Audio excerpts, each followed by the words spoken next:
अब जब आपने कुछ पढ़ लिया है, ये जो 8-10 मिनट आपको मिल जाते हैं, मेरा ख्याल है कि इसको गनीमत समझा करो और इसमें पढ़ लिया करो बैठ के।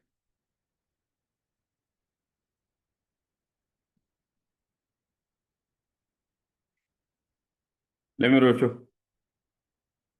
कल हमने चैप्टर नंबर 1 पढ़ना शुरू किया था, डीएसआर का।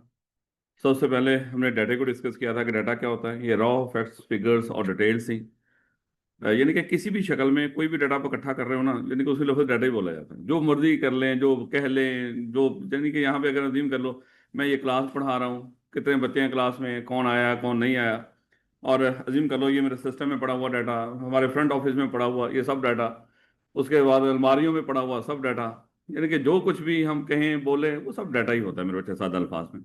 यानी कि सादा ये कह दें कि हर चीज इर्द गिर्द आपके जो इकट्ठी हो रही है वो सब क्या है, वो डाटा ही है।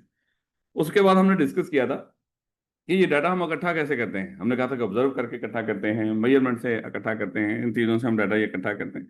उसके बाद मेरे बच्चे हमने डिस्कस करना शुरू किया था कि डाटा की टाइप्स कौन कौन कौन। यहाँ पे दो तरह की टाइप्स, और वो याद रखिए कि ये बड़ा एक क्रिटिकल रिसोर्स है। इस तरह की बात, वो छोटी छोटी बच्चों वाली बातें ये याद रखनी है, आपने बड़े गौर से पढ़ना। हमने डिस्कस किया था कि दो तरह की टाइप्स हैं डाटा की, एक क्वालिटेटिव डाटा और क्वांटिटेटिव डाटा। फिर मैंने कल एक और चीज़ आपको बताई थी, टाइप्स क्या होंगी, कैटेगरीज क्या होंगी, क्लासिफिकेशंस क्या होंगी। ये लफ्ज़ जहाँ पे जो बोला जाए उसी तरह आपने याद रखना है इसको। तो जब टाइप्स की बात हुई थी, दो तरह की टाइप्स थी, क्वांटिटेटिव डाटा और क्वालिटेटिव डाटा।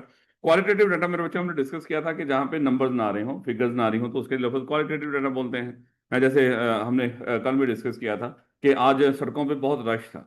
अब ये जो डाटा है ये क्या है, ये क्वालिटेटिव डाटा है। जब अज्यूम कर लो कि लाहौरिये सुबह 10 बजे तक सोते रहते हैं, ये क्वालिटेटिव डाटा है। गांव वाले सुबह 4-5 बजे उठ जाते हैं, काम करना शुरू कर देते हैं। जो यानी कि सादा अल्फाज में जहाँ पे कोई फिक्र ना आए, कोई भी बात आप किसी को कर रहे हो, वो क्या है, ये क्वालिटेटिव डाटा। मैं यहाँ पे ये पढ़ा रहा हूँ, ये क्वालिटेटिव डाटा है। तो कहने का मतलब कि ये इसके लफ्ज क्या बोलते हैं, ये क्वालिटेटिव डाटा। फिर हमने डिस्कस किया था क्वांटिटेटिव डाटा क्या है, जहाँ पे फिगर्स आ रही हैं, जहाँ पे फिगर्स आ रही हूँ। आज मैंने सुबह उठ के 10,000 रुपया कमा लिया फ्रीलांसिंग से। अब मेरे बच्चे, ये जो आपने 10,000 कमाया, ये कौन सा डाटा है, ये क्वांटिटेटिव डाटा। तो इस तरह यहाँ पे इतनी सेल्स हुई, ये हुई, वो हुई, ये सब क्वांटिटेटिव डाटा जहाँ पे फिगर्स आ रही। फिर हमने कल डिस्कस किया था कि क्वालिटेटिव डाटा की मजीद दो टाइप्स हैं। ये नॉमिनल भी हो सकता है, ऑर्डिनल भी हो सकता है तो क्वालिटेटिव। नॉमिनल और ऑर्डिनल के अंदर याद करें, कल हमने मजीद डिस्कस किया था, कल हमने मजीद डिस्कस किया था कि ये होती कैटेगरीज ऑफ डाटा है। ये दोनों क्या है, नॉमिनल और ऑर्डिनल, ये कैटेगरीज ऑफ डाटा हैं। लेकिन मेरे बच्चे, नॉमिनल में कैटेगरीज तो होती हैं लेकिन उनके दरमियान कोई ऑर्डर नहीं होता। लेकिन ऑर्डिनल के अंदर ऑर्डर्स होता है। अब मेरे बच्चे, पेपर के अंदर आपको दिक्कत होगी कि सर ये देखना नॉमिनल में ऑर्डर होता है या ऑर्डिनल में ऑर्डर होता है। तो मेरे बच्चे, एक थोड़ा सा लफ्ज है AORD, यानी कि ऑर्डिनल के अंदर ORD लिखा हुआ है, तो समझो ये किसके लिए लिखा है, ये ऑर्डर के लिए लिखा है। यानी कि यहाँ पे बड़ा वाजे रैंक होता है, बड़ा वाजे ऑर्डर होता है, जो हमारा। यानी कि मैं भी शर्मिंदा शर्मिंदा फील हो रहा था कि भाई मैं 8-10 मिनट लेट आया हूँ, इस खुदा का खौफ किया करो। अब तो मैं कह सकता हूँ ना पहले आया हूँ, ले बेटा। तो हमने डिस्कस किया था कि क्वालिटेटिव डाटा दो तरह का है, नॉमिनल और ऑर्डिनल। ये दोनों कैटेगरीज ऑफ डाटा हैं। और नॉमिनल डाटा के अंदर हमने डिस्कस किया था, ये कैटेगरीज ऑफ डाटा तो होती हैं इसके अंदर, लेकिन उनके अंदर कोई पक्का ऑर्डर नहीं होता है। इनके कौन बेहतर है कौन बदतर है, इस तरह का कोई ऑर्डर रैंकिंग नहीं होती। लेकिन ऑर्डिनल डाटा के अंदर जैसे ORD लिखा हुआ है, इसी लिहाज से याद रख लीजिएगा कि इसके अंदर ऑर्डर होता है, इसके अंदर रैंकिंग होती है। यानी कि यहाँ पे बेहतर बदतर इस तरह के ये देखा जा सकता है। उसके बाद में रुचे, कल हमने डिस्कस किया था कि क्वांटिटेटिव डाटा डिस्क्रीट भी होता है और कंटिन्यूस भी होता है। डिस्क्रीट कौन सा है, जिसको आप डेसिमल में डिवाइड ना कर सकते, जो पॉइंट्स में कभी नहीं आता, जो कभी नहीं आता पॉइंट्स के अंदर, उसके लफ्ज आप डिस्क्रीट बोलेंगे। और जो पॉइंट्स में आ सकता हो चाहे वो उस वक्त ना हो, लेकिन जो आ सकता हो पॉइंट्स के अंदर, उसके लिए लफ्ज बोलेंगे, ये हमारा कंटिन्यूस डाटा है। उसके बाद में बच्चे, ये तो सारा कल हमने डिस्कस कर लिया था, रीड भी कर लिया था हमने। आज हमने डिस्कस करना शुरू करना था कैटेगरीज ऑफ डाटा। थोड़ा सा कल डिस्कस कर लिया था इसको कि कैटेगरीज ऑफ डाटा, अब देखो ना अल्फाज, टाइप्स ऑफ डाटा पूछेगा तो वो आप लिखेंगे, क्वांटिटेटिव, क्वालिटेटिव और आगे उसके जो भी है। और जब कैटेगरीज ऑफ डाटा पूछेगा तो फिर आपने इन तीन पे ध्यान देना है। तो कैटेगरीज के अंदर कल हमने डिस्कस किया था कि तीन तरह की डाटा की कैटेगरीज होती हैं, उसमें स्ट्रक्चर्ड भी है, अनस्ट्रक्चर्ड भी है, सेमी स्ट्रक्चर्ड भी है। सादा अल्फाज में हमने डिस्कस किया था कि दो दो जो मेन अल्फाज हैं वो याद रखिएगा। जैसे स्ट्रक्चर डाटा हमने डिस्कस किया था, ऐसा डाटा जो रोज एंड कॉलम में नजर आ रहा हो, कोई भी डाटा। अगर आप CFE में आते हो तो आपका बहुत सारा डाटा यहाँ पे आपको, चले इसके लिए ना मैं वैसे भी सादा अल्फाज में, अगर क्योंकि आप माशाल्लाह अकाउंटिंग के स्टूडेंट हो, फाइनेंशियल स्टेटमेंट्स तो आप लोग बनाते ही, फाइनेंशियल स्टेटमेंट्स के अंदर आने वाली जितनी भी इंफॉर्मेशन है ये सारी स्ट्रक्चर डाटा से आती है। फाइनेंशियल स्टेटमेंट्स में जितनी भी इंफॉर्मेशन आती है, मुझे बताओ क्या सेल्स की फिगर आती है? बाकी बात, कॉस्ट ऑफ सेल आती है उसके अंदर, उसमें अज्यूम कर लो एडमिन एक्सपेंसेस आ रहे होते हैं, सेलिंग एक्सपेंसेस आ रहे होते हैं, आपकी टैक्स की इंफॉर्मेशन आ रही होती है। ये जितनी, चाहे वो बैलेंस शीट है, चाहे वो आपका पीएनएल है, उसमें जितनी इंफॉर्मेशन आएगी वो सारी किस डाटा से आएगी?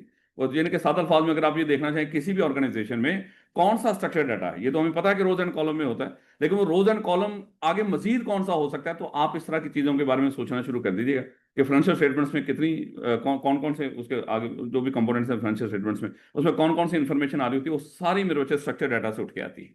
उसके बाद मेरे बच्चे कल हमने डिस्कस किया था कि जो अनस्ट्रक्चर्ड डाटा है ये बिल्कुल स्ट्रक्चर का ऑपोजिट है, जिसको ये नहीं कि ये रोज एंड कॉलम में नहीं होता, ये इसको आप कर भी नहीं सकते रोज एंड कॉलम में डिवाइड। यानी कि ऐसा डाटा जिसको रोज एंड कॉलम में डिवाइड नहीं किया जा सकता उसके लिए अनस्ट्रक्चर्ड डाटा होगा। जैसे वॉइसेस हैं, साउंड्स हैं, वीडियोस हैं, इमेजेस हैं, तो इस तरह की चीजें के लिए लफ्ज डिस्कस किया था अनस्ट्रक्चर्ड डाटा। फिर हमने सेमी स्ट्रक्चर्ड डाटा डिस्कस किया था, ये हमारे इस्तेमाल का नहीं होता, आम लोगों के इस्तेमाल के, ये दोनों हमारे इस्तेमाल के हैं। ये मेरे बच्चे हम पढ़ेंगे जब इसको तो हमें पता चल जाएगा कल इंशाल्लाह कि ये प्रोग्रामर्स का मान लो कि उनकी कम्युनिकेशन के लिए इस्तेमाल होता है ये डाटा इस तरह का सेमी स्ट्रक्चर। ले बेटा ये भी सारा कल हमने डिस्कस कर लिया था, क्योंकि मैंने आपको बताया था कि हमारी पोस्ट रिजल्ट है जो भी हो इसमें एक लेवल तक रिवीजन रखेंगे, सारा कुछ रिवाइज करेंगे, बाकी आपकी जिम्मेदारी। ये भी कल हमने डिस्कस कर लिया था। एसक्यूएल भी कल हमने डिस्कस किया था कि ये स्ट्रक्चर्ड क्यूरी लैंग्वेज, ये भी हम लोग ये लैंग्वेज इस्तेमाल नहीं करते, ये प्रोग्रामिंग लैंग्वेज होती है जो प्रोग्रामर इस्तेमाल करते हैं। यानी कि सादा अल्फाज में अगर कल हमने डिस्कस किया था कि अज्यूम कर लो ये डाटाबेस पड़ा हुआ है, इस डाटाबेस के अंदर सारा डाटा पड़ा हुआ है, और कोई ये मिस्टर ए बैठा हुआ है, ये मिस्टर ए चाहता है कि इस डाटाबेस में से किसी तरह की कोई शीट निकालना चाह रहा है, वो एम्प्लॉय के अटेंडेंस रिकॉर्ड निकालना चाह रहा है, किसी तरह का कोई सेल्स की फिगर्स निकालना चाह रहा है, कुछ भी हासिल करना चाह रहा है इस डाटाबेस में से जिसमें सारा डाटा पड़ा हुआ है कंप्यूटर के अंदर। तो मैंने हमने डिस्कस किया था कि ये बंदा इसके पास ऐसा कौन सा टूल है, ये बुलाएगा उस डाटा को, वो चल के थोड़ी आ जाएगा। इसके लिए जाहिर बात है कि ये उससे क्यूरी करेगा डाटाबेस से कि भैया ये फलाना फलाना डाटा मुझे प्रोवाइड कर दो इस महीने का, फलाने महीने का। तो उसके लिए जो ये लैंग्वेज इस्तेमाल करेगा उसकी लफ्ज क्या है? एसक्यूएल। ये स्ट्रक्चर्ड क्यूरी लैंग्वेज इस्तेमाल करेगा जो कि डाटाबेस समझता है। आप चाहे जिस मर्जी लैंग्वेज में उससे बात कर रहे हो डाटाबेस से, आप चाहे अपनी इंग्लिश में लिखें, लेकिन वो जो इंग्लिश लिखी हुई आपकी उसको कन्वर्ट कर देगी एसक्यूएल उस लैंग्वेज के अंदर जो डाटाबेस समझ सकता है, और डाटाबेस फिर जो भी आपका डाटा रिक्वायर्ड होगा वो आपको प्रोवाइड कर देगा। यानी कि सादा अल्फाज में एसक्यूएल क्या है? ये इंसान और डाटाबेस के दरमियान एक ब्रिज का काम करता है। यानी कि ये आपकी कम्युनिकेशन होता है कि बात आप चाइनीज डेलीगेशन पाकिस्तान में बुला ले और आप उससे कोई गुफ्तगू करना चाहेंगे, भाई आप कैसे गुफ्तगू करेंगे? हैं अगरचे आजकल माशाल्लाह बथेरी एप्लीकेशंस हैं, अब उन एप्लीकेशंस को ऑन करें, उसको कहेंगे चल तू बात कर फिर मैं बात करूँ, दोनों आपस में बड़ी आसानी के साथ समझ जाते हैं। इस तरह के मामला बड़ी आसान है, लेकिन फिर भी फिलहाल हम थोड़ा सा पुराने वक्त में चले जाए तो हम लाजमी बीच में कोई ट्रांसलेटर बिठाया करते थे, भाई बता तू हमारे दरमियान ब्रिज का काम कर। तो ये मेरे एसक्यूएल काम करता है बेटा। उसके बाद यहां तक की सारी बातें हमने डिस्कस कर ली थी, यहां से आज हमने पढ़ना शुरू करना था। ले बेटा यूजर्स ऑफ स्ट्रक्चर डाटा। अच्छा, जब ये यूजर्स ऑफ स्ट्रक्चर डाटा पढ़ेंगे आप इसको कोई फजूल एक्टिविटी ना समझिएगा। देखो हमारे पेपर के अंदर जैसा भी आना है, कोई थोड़ा बहुत एप्लीकेशन बेस्ड पर्सन भी आएंगे और नॉलेज बेस्ड भी आएंगे, और 50-50 है। देखना था आज, लेकिन आज भी नहीं देख सके तो फिर सही कभी मॉडल पेपर। ले बेटा इसमें दोनों तरह के होंगे। अब जरा देखिएगा, जो यहाँ पे एप्लीकेशन होगा ना ये उतना, ये कह लें कि जिसको कहते हैं ना कि जिस तरह का सिनेरियो बेस्ड क्वेश्चन वो बी लॉ के अंदर बना देता है एक बड़े पैमाने पे, मेरे बच्चे उस तरह का बनाना यहाँ पे किसी हद तक थोड़ा सा मुश्किल है। हाँ, जो सिस्टम का एरिया होगा हमारा आखिरी जो 4 चैप्टर, सॉरी रिस्क का जो एरिया है, जो आखिरी 4 चैप्टर है उसके अंदर मार्जिन है कि उसमें आप और वैसे भी हमने डिस्कस किया था उसमें जो मेजोरिटी होगी वो एप्लीकेशन बेस आएगी, सबसे ज्यादा एप्लीकेशन बेस जो हमारा रिस्क के एरिया में से आना है वो आप जरा थोड़ा सा बड़ा करके एप्लीकेशन पूछ सकते हो। यहाँ पे एप्लीकेशन बनाना मेरे बच्चे बड़े पैमाने पे जरा थोड़ा सा मुश्किल होगा। अच्छा, यहाँ पे जब आप ये यूजर्स बनेंगे, यूजर स्ट्रक्चर डाटा, ये एप्लीकेशन बेस में वो पूछ सकता है। सादा अल्फाज में बच्चे यहाँ पे 2 सवाल होंगे जो हर यूज के अंदर, हर इंडस्ट्री का जो यहाँ पे जिक्र करेगा कि डिफरेंट इंडस्ट्रीज के अंदर अब आपको यूजर्स ऑफ स्ट्रक्चर डाटा का बताने जा रहा है कि स्ट्रक्चर डाटा किस किस इंडस्ट्री में किस तरह इस्तेमाल होता है। लेकिन बच्चे अब यहाँ पे 2 होंगे कि किस इंडस्ट्री में कौन सा स्ट्रक्चर डाटा अवेलेबल है। यानी कि एक तो सवाल ये होगा कि स्ट्रक्चर डाटा अवेलेबल कौन सा है, यानी कि अगर वो कहेगा कि अच्छा ये बताएं कि सीएफई के एजुकेशन इंस्टीट्यूट है, ये सब लोग एजुकेशन से रिलेटेड इंडस्ट्री से रिलेटेड वो है अदारा, तो आप ऐसा कर देंगे सीएफई के अंदर बता देंगे स्ट्रक्चर डाटा कौन सा अवेलेबल होगा। तो एक तो स्ट्रक्चर डाटा अवेलेबल कौन सा होगा ये पूछेगा, और फिर आपसे ये पूछेगा कि इस स्ट्रक्चर डाटा जो अवेलेबल है इसकी उस इंडस्ट्री के लिए इंपॉर्टेंस बता दें, इसकी अहमियत क्या है। यानी कि ये जितने यूजर्स के नाम से आपको चीजें बता रखे हैं यहाँ पे वो एप्लीकेशन बेस्ड क्वेश्चन, यही एप्लीकेशन है कि मतलब मान लें कि किसी पुराने हॉस्पिटल में आप वो गए हो खुदा ना खासा वैसे विजिट करने, चलो मैं कहने लगा था कि वहां पे अच्छा नाम यूज बोलना चाहिए था। आप किसी कंपनी में ऑडिट करने के लिए गए, जब आप फलानी कंपनी में ऑडिट करने गए हो तो आप मुझे ये बताएं कि उस कंपनी के अंदर किस तरह का स्ट्रक्चर डाटा अवेलेबल होगा और उसकी उसके लिए क्या अहमियत है, समझो ये अप्लाई करवा दिया उसने, समझ। तो कहने का मतलब कि यहाँ पे मेरे से दो सवाल आपने इसको पढ़ते हुए लाजमी दिमाग में रखने हैं कि कौन सी चीज आपने किस तरह पढ़नी है। एक तो पहली बात क्या होगी कि स्ट्रक्चर डाटा अवेलेबल कौन सा होगा, जैसे यहाँ पे बैंक्स की बात करेगा वो। और बड़ी सादी सी बात है, अभी जैसे हमने डिस्कस किया था कि वो सारा डाटा जो फाइनेंशियल स्टेटमेंट्स में उठ के जाता है, तो वो सारा डाटा जो इस तरह की शक्ल में पड़ा होगा वो हमारे लिए क्या है, वो स्ट्रक्चर डाटा है।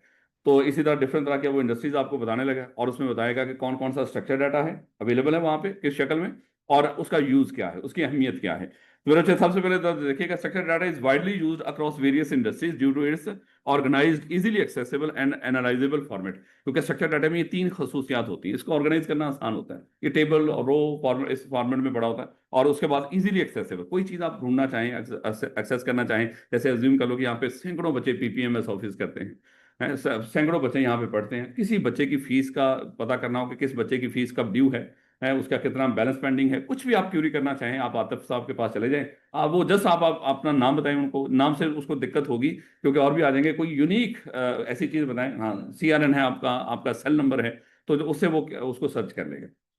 इतनी आसानी से वो कैसे सर्च कर सकता है, ये मेरे बच्चे, क्योंकि वो स्ट्रक्चर फॉर्मेट में पड़ा हुआ है। तो इस तरह मेरे बच्चे इसको एक्सेस करना बड़ा आसान होता है इस डाटे को, और एनालाइज करना भी बड़ा आसान है।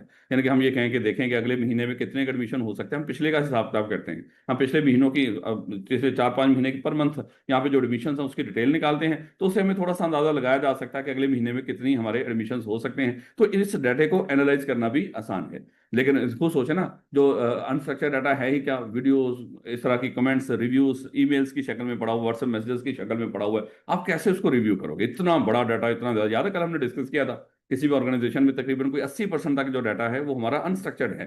स्ट्रक्चर तो बड़ा थोड़ा सा है, जिस तरह हमने डिस्कस कर लिया जो फाइनेंशियल स्टेटमेंट्स में आ रहा होता है। ले बेटा, बैंक एंड फाइनेंशियल इंस्टीट्यूट्स, अच्छा बैंक एंड लिखा हुआ बीच में, अगर और लिखा होता तो शायद दोनों का मतलब सेम होना था, इसका मतलब दोनों में फर्क है। जिन लोगों ने बी लॉ पढ़ा हुआ उनको पता है कि हर बैंक फाइनेंशियल इंस्टीट्यूट होता है, लेकिन हर फाइनेंशियल इंस्टीट्यूट बैंक नहीं होता। जैसे आपका ये जैज कैश है, इजी पैसा है, ये सारे मेरे बच्चे फाइनेंशियल इंस्टीट्यूट हैं, लेकिन ये बैंक नहीं है। तो बैंक एंड फाइनेंशियल इंस्टीट्यूट्स में कौन कौन सा स्ट्रक्चर डाटा हो सकता है, कहता है कि ये भी यूज करते हैं structure data to manage customer account details. यानी कि अगर आप किसी बैंक ऑडिट करने के लिए जाते हो, वो पूछेगा अच्छा बताओ यहाँ पे किस शक्ल में स्ट्रक्चर डाटा पड़ा होगा, तो जो कस्टमर की अकाउंट डिटेल्स है ना, जैसे आपकी यहाँ पे सीएफई में या आई कैप के अंदर आपकी जो डिटेल पड़ी हुई है वो स्ट्रक्चर डाटा की शक्ल में पड़ी हुई, तो वहां पे मेरे चाहिए जो कस्टमर की कहता है कि अकाउंट डिटेल पड़ी हुई है वो किस शक्ल में पड़ी होगी, वो स्ट्रक्चर डाटा। ये मेरे चाहिए ज्यूम कर लो किसी भी कस्टमर की अकाउंट की कोई डिटेल दे रखी है उन्होंने, तो ये रोज एंड कॉलम में डिवाइडेड है, तो मेरे बच्चे जाहिर बात है ये कौन सा डाटा होगा, ये स्ट्रक्चर डाटा होगा। उसके बाद कहता है कि जितनी ट्रांजेक्शन रिकॉर्ड की जा रही है किसी भी कस्टमर से रिलेटेड, वो सारी मेरे बच्चे किस में होंगी, वो भी इसी तरह स्ट्रक्चर डाटा की शक्ल में। जैसे यहाँ पे इसने जो ट्रांजेक्शन की होगी, कहीं से कोई कैश पेमेंट की होगी, कोई कैश विड्रॉल की होगी, तो सारी मेरे बच्चे इस तरह उसको नजर आ रही होगी रोज एंड कॉलम में। और कहता है कि लोन इन्फॉर्मेशन, अगर किसी ने कोई लोन लिया होगा तो वो भी स्ट्रक्चर फॉर्मेट में पड़ा होगा। जाहिर बात है अगर इस बंदे ने कहीं पे कुछ लोन लिया है, तो ये लोन लिया हुआ इसने, ये किस फॉर्मेट में पड़ा हुआ, स्ट्रक्चर इस तरह। जितने भी लोन लिए होंगे किसी ने तो वो भी स्ट्रक्चर फॉर्मेट में पड़े होंगे। और एंड इन्वेस्टमेंट पोर्टफोलियोज, अच्छा इन्वेस्टमेंट पोर्टफोलियोज क्या होते हैं, अजीम कर लो कि अगर आपको पैसों की जरूरत हो और आप किसी अपने रिश्तेदार से पैसे मांग लो कि भैया कोई थोड़े से उधार ही दे दे, अच्छा वो कहेगा कि भैया आप मेरे बैंक में पड़े हो, आप कहेंगे बैंक में पड़े हो तो फिर क्या हुआ, निकाल के दे दो मुझे। वो कहेगा मैंने वहां के 5 साल के डिपॉजिट में रखे हुए हैं, तो फिक्स डिपॉजिट है 5 साल का, मैंने उसमें रखे हुए हैं, तो ये क्या है। हो सकता है उसके कुछ करंट अकाउंट में पड़े हों, किसी सेविंग अकाउंट में पड़े हों, कोई 5 साल के फिक्स डिपॉजिट अकाउंट में पड़े हों। तो ये मेरे से डिफरेंट तरह के बैंकों के अंदर पोर्टफोलियोज होते हैं, यानी कि डिफरेंट तरह के बैंकों में भी इन्वेस्टमेंट के आपके पास चांसेस वो होते हैं, सोर्सेज कह लें, एवेन्यूज कह लें, कि आप वहां पे कौन कौन सी, जैसे जैसे एग्जांपल्स हैं कि अगर आप वहां पे एक सेकंड,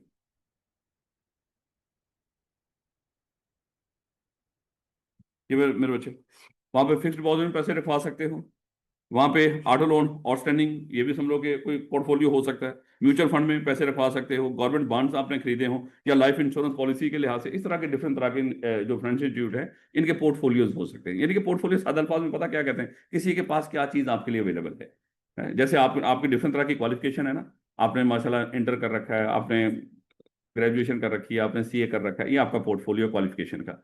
है। आप किसी दुकान के जाते हो, उस दुकान के अंदर जिस जिस तरह की चीजें पड़ी हुई है उसका पोर्टफोलियो है। आपने कल इन्वेस्टमेंट की होगी डिफरेंट तरह की, आपने शेयर्स भी खरीदे होंगे, आपने बैंक में भी पैसा रखवाया होगा, आपने प्रॉपर्टी भी खरीदी होगी, ये आपका पोर्टफोलियो है। तो इसके लिए लफज ये पोर्टफोलियो बोल दिया करते हैं। तो ये जितने मेरे बच्चे जो इन्वेस्टमेंट पोर्टफोलियोज होंगे बैंक के अंदर, ये भी स्ट्रक्चर फॉर्मेट में पड़े होंगे। तो ये मेरे बच्चे उसने बता दिया, अगर वो पूछे पेपर में कि बैंक के अंदर या फाइनेंशियल इंस्टीट्यूट के अंदर कौन कौन सा डाटा स्ट्रक्चर फॉर्मेट में आपको मिलेगा, तो ये मेरे बच्चे स्ट्रक्चर डाटा है वहां पे। अब अगली बात, ये क्यों जरूरी है उसके लिए स्ट्रक्चर डाटा, या उसका यूजेस क्या होंगे वहां पे। तो यूजेज भी पूछ सकता है और उसकी जरूरत के लिहाज से पूछ सकता है। मेरे बच्चे this data is essential for generating financial reports, वही बात सादा अल्फाज में। ये सारा डाटा इसलिए मेंटेन किया जा रहा है ताकि वो फाइनेंशियल, देखो एक कस्टमर के अकाउंट से जितना उसका जो आपके पास बैंक के पास पैसा पड़ा होगा लोन की शक्ल में, मेरे बच्चे वो भी उसको दिखाएगा। देखो ये तो कस्टमर है ना वो बंदा, और उसने आपको पैसे दे रखे हैं, आपको आप बैंक के पास जो लोगों का पैसा पड़ा था वो समझो वो बैंक का उधार है, जो बैंक ने आगे किसी को दिया हुआ है वो मान लो बैंक की आगे इन्वेस्टमेंट है। इस तरह की ये सारी डिटेल आ रही होगी। तो फाइनेंशियल रिपोर्ट जहां से आपने तैयार करनी है मेरे बच्चे, जाहिर बात है इसलिए ये डाटा जरूरी है कि फाइनेंशियल स्टेटमेंट तैयार करनी है और ऑडिट कंडक्ट करना है। देखो कल आप खुद अपनी मर्जी से भी ऑडिट करवा सकते हैं। ऑडिट का सादा मतलब क्या होता है कि आपने चीज़ों को एग्जामिन करवाना है, चेक करवाना है। यानी कि अगर आप किसी चीज़ को चेक करवा रहे हैं, जस्ट वैसे सादा अल्फाज में कह रहा हूँ कि मैं कहता हूँ किसी को, कहता हूँ यार ये मेरे मोबाइल को जरा चेक करते हैं, वैसे ही अल्फाज बोल रहा हूँ अभी, अगरचे इसके लिए लफ्ज नहीं बोला जाता। वो जब इसको चेक कर रहा होगा कि इसमें क्या मसला मसाइल है, तो समझो ये क्या कर रहा है, उसका ऑडिट कर रहा है। यानी कि किसी चीज़ को एग्जामिन करना, किसी चीज़ को एग्जामिन करना, उसको चेक करना, इसमें कोई गलती कोई कमी पेशी तो नहीं। तो उसको हम कहते हैं ऑडिट। जैसे फाइनेंशियल स्टेटमेंट्स का ऑडिट होता है, जब फाइनेंशियल स्टेटमेंट्स का ऑडिट होता है तो कोई बंदा आके, कोई इंडिपेंडेंट बंदा आके फाइनेंशियल स्टेटमेंट्स में देखता है ये सही बनी है कि नहीं बनी, क्या इसमें कोई एरर तो नहीं, किसी तरह की कोई मिस्टेक तो नहीं। तो इस तरह की चीजें मेरे बच्चे देखी जा रही होती है। तो इसको कहते हैं कि ऑडिट कंडक्ट करना। देखो कल जब ऑडिटर ऑडिट कंडक्ट करने के लिए आएगा तो वहां पे उसको इन्फॉर्मेशन चाहिए होगी, मुझे आपकी लोन की इन्फॉर्मेशन दे दो, यहाँ पे जितने फिक्स डिपॉजिट पड़े हैं उसकी इन्फॉर्मेशन दे दो, पुरानी इन्फॉर्मेशन दे दो। जब आप वो इन्फॉर्मेशन को एक्सेस करेगा तो कहीं फॉर्मेट में पड़ी होगी, स्ट्रक्चर वे में पड़ी होगी, तो आप उसको प्रोवाइड करेंगे ना। उसको ये थोड़ी करेंगे कि ये जितने सोशल मीडिया पे कमेंट्स हैं ये सारी ही हमारी इन्फॉर्मेशन है। तो मेरे बच्चे ऑडिट कंडक्ट करने के, परफॉर्मिंग रिस्क असेसमेंट। मेरे बच्चे इससे हम क्या करते हैं, ये जो स्ट्रक्चर डाटा मेंटेन किया जाता है बैंकों के अंदर, इससे रिस्क असेसमेंट भी की जा सकती है, की जाती है बल्कि। रिस्क असेसमेंट क्या है, जस्ट एग्जांपल अज्यूम कर लो कि कोई बंदा बड़ा ही गरीब है, कोई बंदा बड़ा गरीब है, उसने बेचारे ने कभी भी जो ट्रांजैक्शन एटीएम के जरिए वो 10,000 से ज्यादा की ट्रांजैक्शन नहीं की। लेकिन अगर आज पता चला, क्योंकि उसका सारा रिकॉर्ड मेंटेन हो रहा था जितनी ट्रांजैक्शन हो रही होती है स्ट्रक्चर डाटा की शक्ल में, अगर आज उसके अकाउंट से धड़ाधड़ लाखों की शक्ल में अमाउंट निकल रही है तो फौरन से वहां पे अलर्ट जारी हो जाएगा कि भैया उसको चेक कर लो, इस बंदे से राब्ता कर लो, इसकी पेमेंट को भी पेंडिंग कर दो, पता कर लो, इसको इन्फॉर्म कर दो, कम से कम पेमेंट तो चलो हो गई, इसको इन्फॉर्म कर दो कि भाई ये जो कार्ड है ये तेरे हाथ में ही है या कार्ड किसी और के हाथ में है। तो फौरन से मेरे बच्चे उसको अलर्ट चला जाएगा कि भाई आपके अकाउंट से इतनी पेमेंट्स विड्रॉ हो रही है जो कि आपकी औकात से बाहर है। आपके पास, हमारे पास जो पैटर्न आ रहा है आपका वो इस तरह का आ ही नहीं रहा, आपने कभी भी 10,000 से ज्यादा खर्च ही नहीं किया, और आज माशाल्लाह आपके वहां पे लाखों की अमाउंट निकल रही है। तो जरा देखिएगा कि कहीं कोई कोई चोर ना हो या कोई हैकर ने कोई मामला इस तरह का ना कर दिया। तो इससे मेरे बच्चे हम क्या करते हैं, रिस्क असेसमेंट भी परफॉर्म करते हैं और इंश्योरिंग रेगुलेटरी कंप्लायंस। डेफिनेटली मेरे बच्चे बैंकों के पास कस्टमर्स का डाटा पड़ा होता है, जितने भी उसके क्लाइंट्स हैं व्हाट्सएवर, इनको सिक्योर रखना और फिर फाइनेंशियल इंफॉर्मेशन को सिक्योर रखना, ये बैंक की खास नहीं है, ये हमारे मुल्क का कानून भी है। तो उस कानूनी रिक्वायरमेंट्स को पूरा करते हुए भी वहां पे जितनी इन्फॉर्मेशन उसको कॉन्फिडेंशियल रखना होता है। अगरचे आपकी जितनी भी बैंकों में या बाकी जगहों पे इन्फॉर्मेशन है वो डार्क वेब के ऊपर 500-500 रुपए में अवेलेबल है, आप खरीद सकते हो। अगर आप खरीदना चाहो तो वो अलग बात है, आप पाकिस्तान में रहते हो। लेकिन मेरे बच्चे अगर वैसे देखा जाता तो ये बैंक की जिम्मेदारी है कि हमारे मुल्क में जो डाटा से रिलेटेड जितने भी कानून हैं, और मजे की बात है कि हमारे मुल्क में डाटा से रिलेटेड कोई कानून ही नहीं है। हाँ कुछ बिखरे हुए कानून हैं जो होता है ना कि पर्टिकुलर सिर्फ डाटा से रिलेटेड जो मुल्क का कानून वो है ही नहीं। वो बन रहा है अभी, वो कई सालों से इमरान खान ने शुरू किया था 2020 के अंदर। वो अभी भी शायद जिन लोगों ने बीलॉ पढ़ा हुआ उनको पता होगा कि वो वेबसाइट के ऊपर पेंडिंग हालत में पड़ा हुआ है, वो भी अप्रूव होगा तो मेरे बच्चे फिर आपका डाटा प्रोटेक्ट होगा। फिलहाल पाकिस्तान के अंदर आपका डाटा प्रोटेक्टेड नहीं है, क्योंकि जो मुल्क को चला रहे हैं उनको लगातार आपके डाटे की जरूरत होती है। अगर कानून बन गया तो शायद वो फिर आपके डाटे तक एक्सेस हासिल नहीं कर सकेंगे। जैसे कुछ ईमानदार जज भी हैं, अल्लाह ताला उनको इस्तेकामत दे, उनके पास किसी बंदे का वो चली गई, फोन टैपिंग चली गई, उसका केस चला गया, ये देखें ये क्या बात कर रहा है। किसकी चली गई, क्या वो मेरा ख्याल है कि इफ्तिखार चौधरी का पुत्र था। पैसे का लेन देन कुछ इस तरह के, जो कि ये देखें ये खाता था, फलाना था, ये रिश्वतें लेता था, या साकब उसका था, वो जो चीफ जस्टिस था। अच्छा वो किसी जज के पास चला गया कि देखें ये क्या बात कर रहा है इसका बच्चा, उसके फोन कॉल वो सारे रिकॉर्ड चला गए। जज साहब ने कहा कि इसको तो मारो गोली, ये क्या कह रहा है, ये बताओ ये फोन कॉल जो आपने टेप की है, इसको रिकॉर्ड किया है, ये किस बेस पे किस कानून के तहत किया है। वो भाई फिर क्या कहते हैं, चिरागों में रोशनी ना रही, और एजेंसियां फौरन से उसका सुप्रीम कोर्ट में जाके स्टे लिया। उस केस को आज तक रफा दफा करने की कोशिश की जा रही है कि ताड़ी मेहरबानी किसी ईमानदार जज के पास ना लग जाए। कहने का मतलब कहता है कि वो तो बाद में देखेंगे उसने क्या बात की है। ये आप किस तरह उठा के ले आए किसी बंदे की कॉल, जो उसका पर्सनल मामला है जो डिस्कस कर रहा था, आपके हाथ में कैसे आ गया? ये कौन सा मुल्क इस बात की इजाजत देता है कि आप इस तरह की किसी की पर्सनल इंफॉर्मेशन को रिकॉर्ड करो? क्योंकि हमारे मुल्क में डाटा से रिलेटेड कोई कानून नहीं है। यहाँ पे आपकी किसी तरह की कोई कॉन्फिडेंशियलिटी, आपकी किसी चीज की कोई इज्जत उज्जत नहीं है। खैर, अभी बात रुकी नहीं मेरे बच्चे, ये डाटा क्यों जरूरी है? कहता है कि structure data also supports fraud detection, जैसे अभी हमने डिस्कस किया था कि स्ट्रक्चर डाटा अगर होगा तो मेरे बच्चे फ्रॉड को डिटेक्ट करना आसान होगा। अच्छा, कुछ चीजें नीचे भी एग्जांपल की शक्ल में, उसको भी थोड़ा सा जल्दी जल्दी रीड कर लेंगे ताकि इन चीजों का थोड़ा सा आपको पता चल जाए। जैसे कहता कि अगर मोस्टली आप लाहौर में चीजें खरीदा करते थे, खरीदारी करते हैं, यानी कि उनका रिकॉर्ड जा रहा होता कि ये ट्रांजैक्शन आपने किस जगह पे किस एटीएम पर की है, तो ये सारा रिकॉर्ड बैंक में स्ट्रक्चर फॉर्मेट में पड़ा हुआ है।